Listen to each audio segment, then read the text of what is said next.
മനസ്സിനെ stress free ആക്കുന്ന ഒരു സൗണ്ട് അല്ലെങ്കിൽ ഒരു ശബ്ദം ഏതാണെന്ന് ചോദിച്ചാൽ എനിക്ക് പറയാനുള്ള ലിസ്റ്റിൽ ആദ്യം ഉണ്ടാവുക കാട്, വെള്ളച്ചാട്ടം, കാറ്റ് ഇലയിൽ തട്ടിപ്പോകുമ്പോൾ ഉണ്ടാകുന്ന സൗണ്ടൊക്കെയാണ്. അതുപോലൊരു സ്ഥലത്തേക്ക് പോയി മനസ്സിലൊന്ന് റീഫ്രഷ് ആക്കിയാണ് ഈ വ്ളോഗിൻ്റെ ഒരു ഉദ്ദേശം. Hello, welcome back to our another vlog. നമ്മളൊന്ന് പോകാൻ പോകുന്നത് കേരളത്തിലെ തന്നെ ഏറ്റവും വലിയ വെള്ളച്ചാട്ടമായ നമ്മുടെ കേരളത്തിൻ്റെ നയാഗ്ര അല്ലെങ്കിൽ ഇന്ത്യയുടെ തന്നെ നയാഗ്ര എന്നൊക്കെ വേണമെങ്കിൽ പറയാം. അപ്പോൾ അങ്ങനെ വിളിക്കുന്ന അതിരപ്പള്ളി വാട്ടർഫോൾസിലാണ്. അപ്പോൾ നമ്മളിപ്പോൾ അതിരപ്പള്ളിക്ക് പോയിക്കൊണ്ടിരിക്കുകയാണ്. റോഡൊക്കെ അത്യാവശ്യം ഫ്രീ ആണ് ഇപ്പോൾ. അപ്പോൾ നമുക്ക് ബാക്കി അതിരപ്പള്ളിയിൽ വെച്ച് കാണാം. ഏഴാറ്റുമുഖം റോഡ് വഴിയാണ് നമ്മൾ പോകുന്നത്. രണ്ട് സൈഡും നല്ല തിക്കായിട്ടുള്ള ഫോറസ്റ്റാണ്. രാവിലെ ആയതുകൊണ്ട് തന്നെ വലിയ തിക്കും തിരക്കും കാര്യങ്ങളൊന്നും റോഡിൽ കണ്ടില്ല. കാട്ടിലേക്ക് പോകുന്തോറും ഒരു പ്രൈമേറ്റിൻ്റെ എല്ലാവിധ ഇൻസ്റ്റിങ്സും തലപൊക്കി തുടങ്ങും. അറ്റ് ദ സെയിം ടൈം ആധുനിക മനുഷ്യൻ ഫെയ്ഡായി തുടങ്ങും.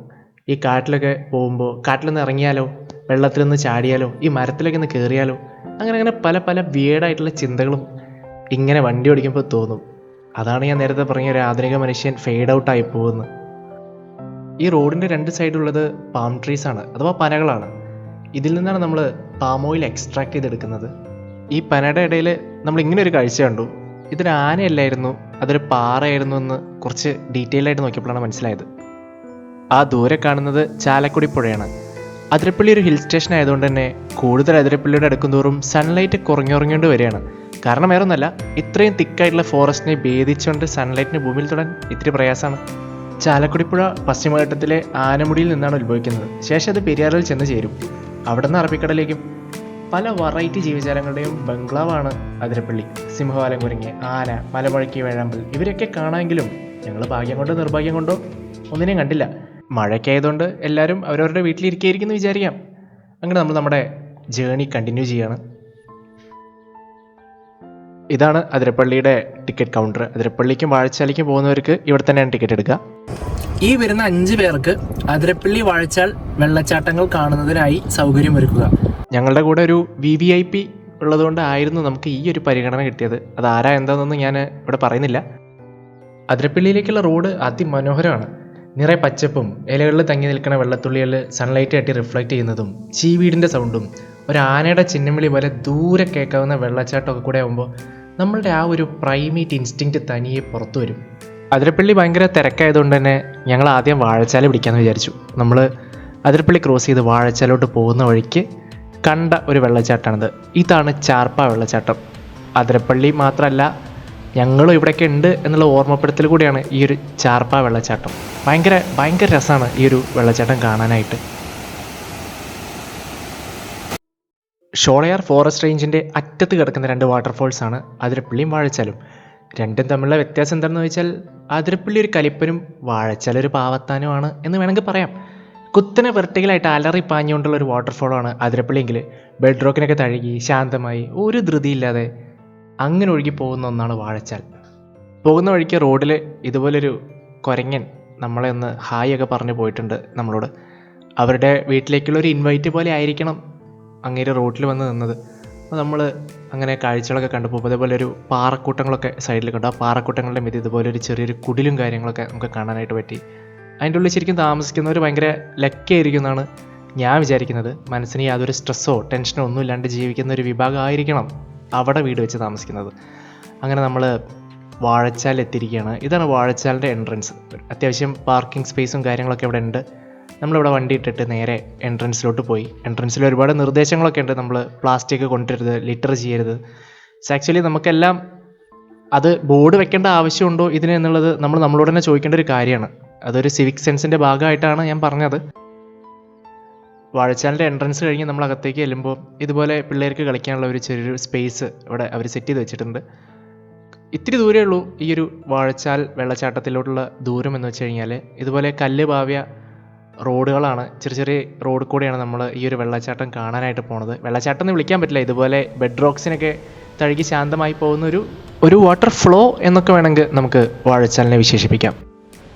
ആ ദൂരെന്ന് ഈ വെള്ളം ഇങ്ങനെ ഒഴുകി വരുന്ന ഈ ഒരു കാഴ്ച അത് വളരെ മനോഹരമാണ്. ഈ ഒരു കാഴ്ച എന്ന് വെച്ച് കഴിഞ്ഞാൽ അതുപോലെ തന്നെ ഈ പോകുന്ന വഴിക്ക് നമുക്ക് വെള്ളച്ചാട്ടത്തിനെ മൊത്തം ചുറ്റിക്കാണുന്ന പോലെയാണ് വാഴച്ചാലിലെ ഒരു ക്രമീകരണം എന്ന് വെച്ച് കഴിഞ്ഞാൽ. ഹാൻഡ് റെയിലും അതുപോലെ തന്നെ ഒരാളുടെ ഹാഫ് വലിപ്പത്തിൽ വെച്ചിട്ടുള്ള ഇതുപോലത്തെ റെയിലുകളും വളരെ സേഫായിട്ട് നമുക്ക് ഫീൽ ചെയ്യും. ഇവിടുന്ന് വെള്ളത്തിലോട്ട് ഇറങ്ങാതിരിക്കാൻ കൂടെ വേണ്ടിയാണ് ഈ ഒരു ക്രമീകരണം അവർ ചെയ്തിട്ടുള്ളത്. അത് വളരെ നന്നായി തോന്നി.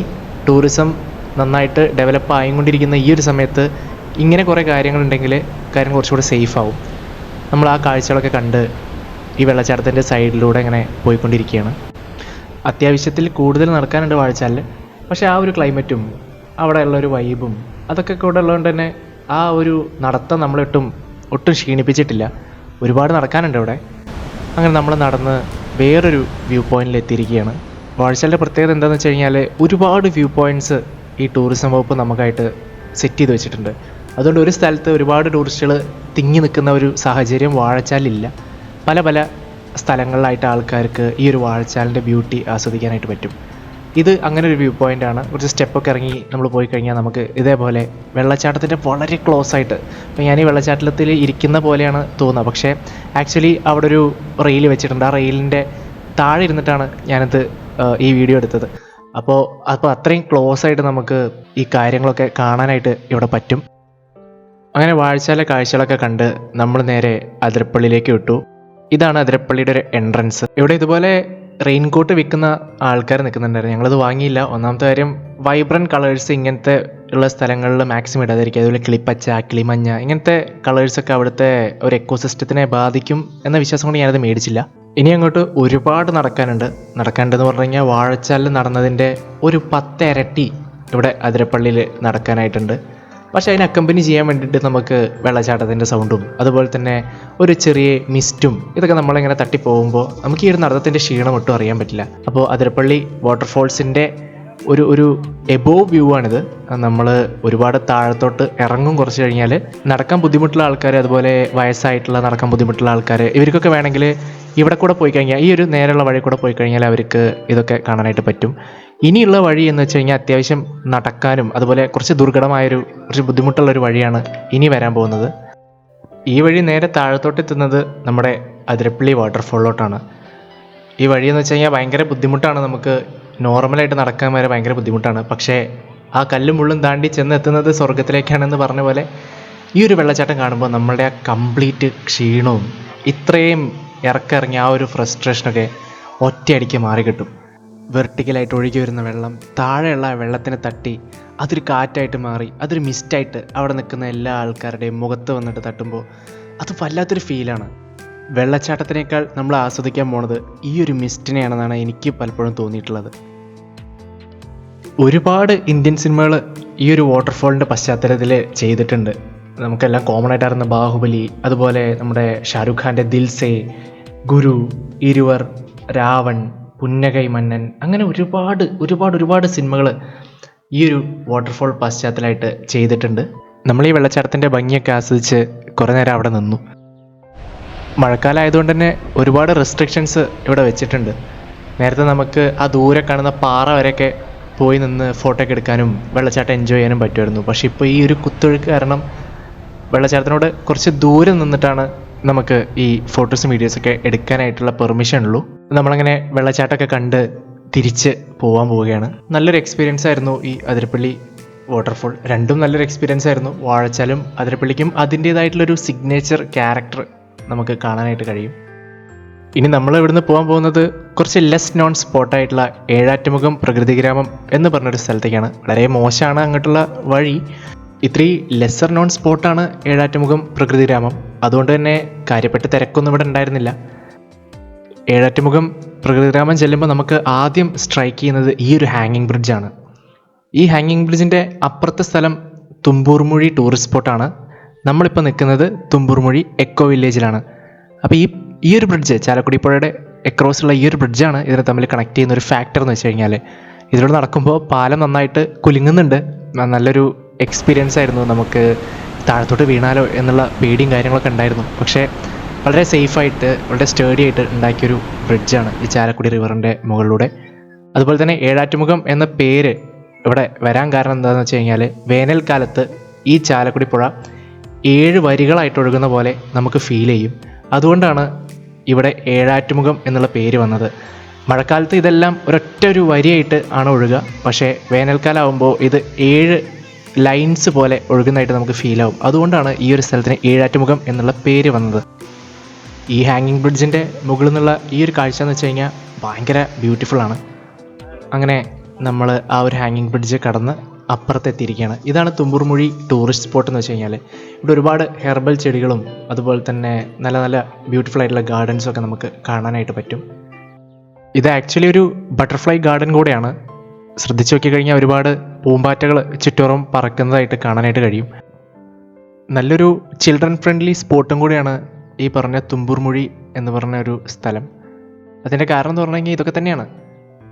അവർക്ക് കളിക്കാനായിട്ട് ഒരുപാട് സ്ലൈഡ്സും അതുപോലെ തന്നെ സീസോയും അങ്ങനെ ഒരുപാട് കാര്യങ്ങൾ തുമ്പൂർമുഴിയിൽ സജ്ജീകരിച്ച് വെച്ചിട്ടുണ്ട്. അപ്പോൾ അവർക്ക് സമയം ചിലവഴിക്കാൻ പറ്റിയ നല്ലൊരു സ്പോട്ടും കൂടിയാണിത്. മഴയായതുകൊണ്ട് എല്ലാം നനഞ്ഞ് കുതിർന്ന് കിടക്കുകയാണ്. അവിടെ നമ്മളങ്ങനെ നടക്കുമ്പോൾ അടുത്തായിട്ട് കാണാൻ കഴിയുന്നത് ഒരു വ്യൂ പോയിൻ്റാണ്. തുമ്പൂർമുഴി ചെക്ക് ഡാമിൻ്റെ കംപ്ലീറ്റ് ആയിട്ടുള്ളൊരു വ്യൂ നമുക്ക് ഈ ഒരു വ്യൂ പോയിൻറ്റിൻ്റെ മുകളിൽ നിന്ന് കഴിഞ്ഞാൽ കാണാനായിട്ട് കഴിയും. അതിൻ്റെ ഒരു സജ്ജീകരണം വളരെ നന്നായിട്ട് തോന്നി. കാരണം എന്താണെന്ന് വെച്ച് കഴിഞ്ഞാൽ മൊത്തം ആ ഒരു ഹാങ്ങിങ് ബ്രിഡ്ജിൻ്റെയും അതുപോലെ തന്നെ ചാലക്കുടി റിവറിൻ്റെയും ആ ഒരു ചെക്ക് ഡാമിൻ്റെയും ആ ഒരു കംപ്ലീറ്റ് വ്യൂ നമുക്ക് ഇവിടുന്ന് എൻജോയ് ചെയ്യാനായിട്ട് പറ്റും. തുമ്പൂർമുഴി ഡാം ആക്ച്വലി ഒരു റിവർ ഡൈവേർഷൻ സ്കീമാണ്. അതായത് ഒരു നദീനെ അല്ലെങ്കിൽ ഒരു പുഴേനെ ദിശ മാറ്റി വിടുന്ന ഒരു പരിപാടിയാണ് ഈ തുമ്പൂർമുഴി റിവർ ഡൈവേർഷൻ സ്കീം. ഇത് ആക്ച്വലി ഈ ചാലക്കുടിയുടെ താഴ്ന്ന പ്രദേശങ്ങളിൽ നെൽകൃഷി വ്യാപകമായിരുന്ന സമയത്ത് അവർക്ക് വെള്ളം കിട്ടാത്തൊരവസ്ഥ വരെയും പിന്നെ അതിന് വെള്ളം കൊടുക്കാനായിട്ട് ഈ ഒരു ചാലക്കുടി പുഴേനെ ഡൈവേർട്ട് ചെയ്ത് ആ ഒരു ഏരിയയ്ക്ക് എത്തിച്ചു കൊടുക്കുന്ന ഒരു സ്കീമായിട്ടാണ് ഈ പദ്ധതി സ്റ്റാർട്ട് ചെയ്തത്. ഇന്നിപ്പോൾ ഈ വരുന്ന വഴിക്കോ അല്ലെങ്കിൽ ചാലക്കുടിയുടെ പരിസര പ്രദേശങ്ങളിലോ ഒന്നും തന്നെ നെൽകൃഷി നമുക്ക് കാണാനായിട്ട് കഴിഞ്ഞില്ല. അത് മറ്റൊരു കാര്യമാണ്. അതുപോലെ തന്നെ ഒരു കാര്യം ശ്രദ്ധിക്കേണ്ടതെന്ന് വെച്ച് കഴിഞ്ഞാൽ നമ്മളെപ്പോഴും ഗൂഗിൾ മാപ്പിൽ ലൊക്കേഷൻ ഇട്ട് ഈ സ്ഥലത്തേക്ക് വരുമ്പോൾ എപ്പോഴും Thumboormuzhi river diversion scheme location ഇട്ട് വരണം. പ്രകൃതിഗ്രാമം ലൊക്കേഷൻ ഇട്ട് ഒരിക്കലും ഇവിടോട്ട് വരരുത്. പ്രകൃതിഗ്രാമം കാണാനാണെങ്കിലും തുമ്പൂർമുഴി ലൊക്കേഷൻ ഇട്ട് വരിക. സോ അതായിരുന്നു നമ്മളുടെ ഇന്നത്തെ വ്ളോഗ്. എല്ലാവർക്കും ഇഷ്ടപ്പെട്ടെന്ന് വിചാരിക്കുന്നു. അടുത്തൊരു വ്ളോഗുമായി ഞങ്ങൾ ചിലപ്പോൾ വീണ്ടും വന്നേക്കാം. അതുവരെ ബൈ ബൈ.